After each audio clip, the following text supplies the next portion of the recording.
Hello and welcome to Rock Studios here at Automation Fair in beautiful sunny Anaheim, California. My name is Josh Morris, Marketing Communications Representative here at Rockwell Automation.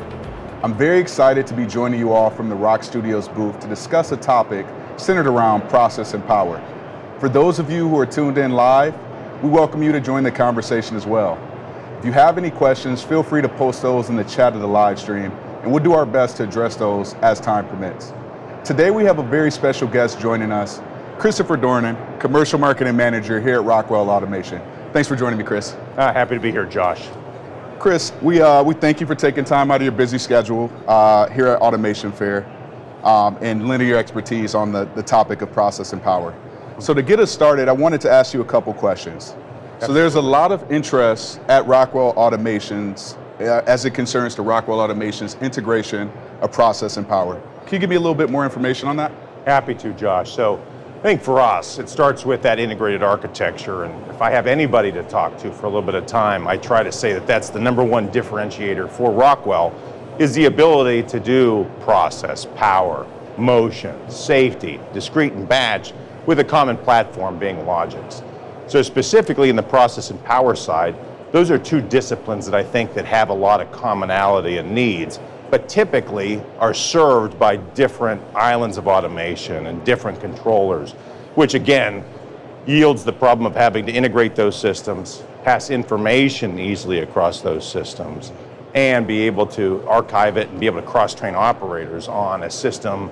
You know, having one system allows you to cross-train operators with a single software platform, et cetera, like that. So for us, it's things like that in water, wastewater, about bringing information in from power devices.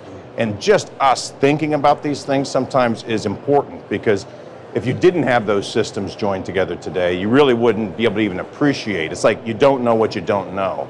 But since we can serve both of those marketplaces, it gives us the opportunity to bring in information to help an operator do their job better, because we have expertise across those platforms.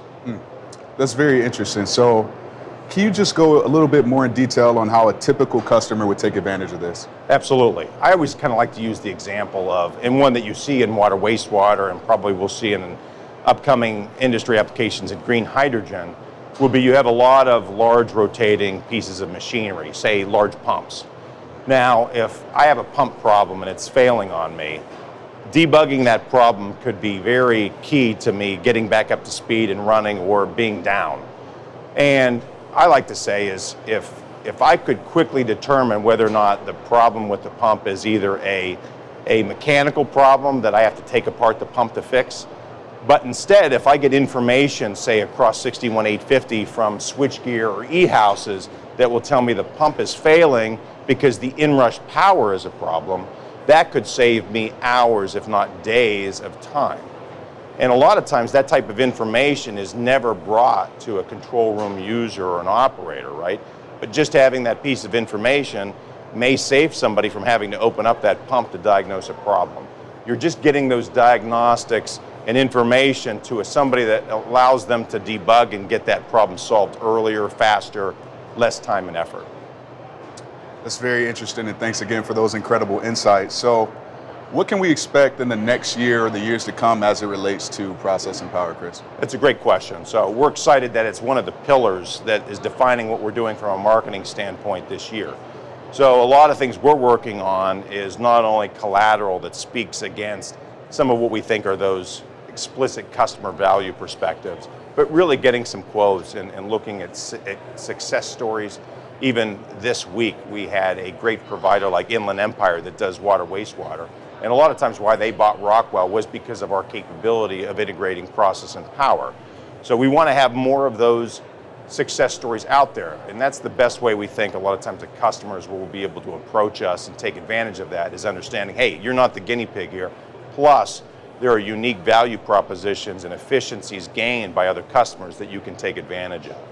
We're looking at actually doing time studies with commercial engineering to see what kind of time that saves by having diagnostic information that we can bring in, say from the Switchgear and E-Houses, that would, how do we calculate that type of time savings, right?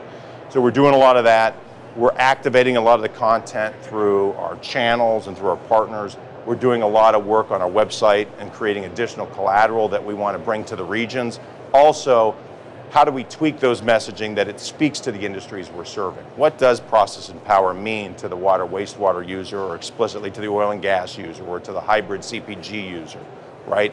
There's a lot of capabilities that the integration of process and power can yield. And we're excited about the content creation and activation that's going to be happening this year. Well, Chris, thanks again for lending your expertise and taking time out of your busy schedule today. Anytime, Josh. And thank you all for tuning in live to this live stream. We have a link that we're going to post in the chat of the live stream for more information on the topic of process and power. We're super excited to be giving you a sneak peek on what we all have to offer here at Automation Fair and the thought leadership that's taking place. And remember, don't go too far away. We'll be live streaming for the rest of the day, so we look forward to seeing you then. Thank you.